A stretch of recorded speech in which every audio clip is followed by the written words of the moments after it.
The Senate is moving to stay ahead of the curve as it forms a committee to tackle the ripple effects of crises, including tensions in the Middle East.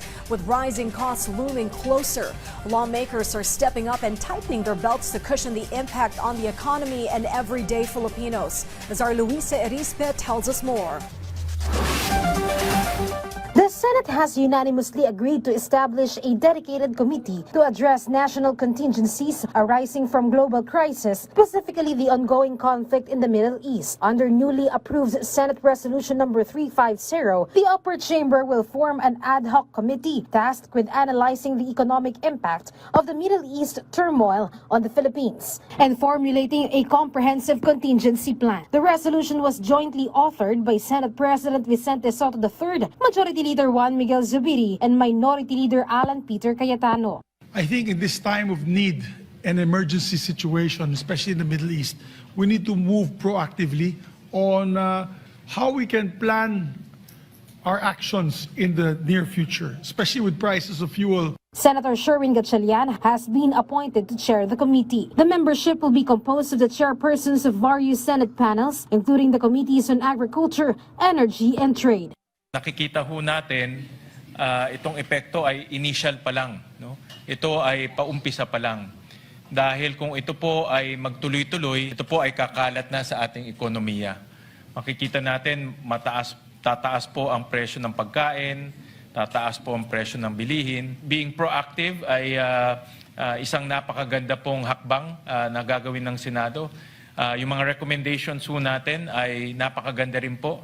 Ang akin ninanais, sinuhope ko, hindi ho natin magamit yung recommendation at solution dahil sana ay bumalik na ho sa normal. According to Minority Leader Cayetano, the ad hoc committee aims to strengthen coordination among national agencies, local government units, and the private sector in responding to domestic challenges. The measure has received broad support from the minority bloc. Tungkol po ito sa araw-araw na buhay ni Juan de la Cruz. Ito po ay tungkol sa jeepney driver na araw-araw ay kinakabahan sa patuloy na pagtaas ng presyo ng diesel. Tungkol po ito sa mga mamimili at maliliit na negosyante na napipilitang magtaas ng presyo upang makasabay sa gastos. At higit po sa lahat, tungkol po ito sa pamilyang Pilipino na pilit pinagkakasya ang kita sa gitna ng patuloy na pagtaas ng mga bilihin.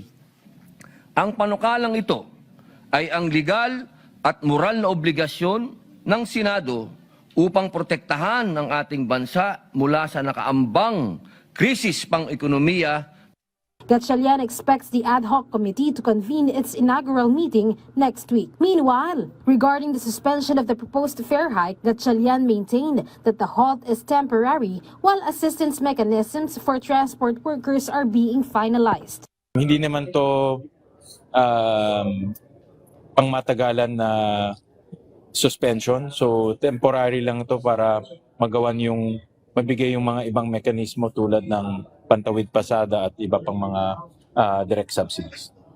He warned that an immediate fare increase could trigger a domino effect on food prices and wage demands, making direct subsidies to drivers a more viable immediate solution. Kasi kalaban talaga dyan, inflation. Pag nagtaas ng fare hike, sigurado ako itataas ng mga manufacturers yung kanilang produkto. No? Kasi pass-on yan magkakaroon ng pass-on.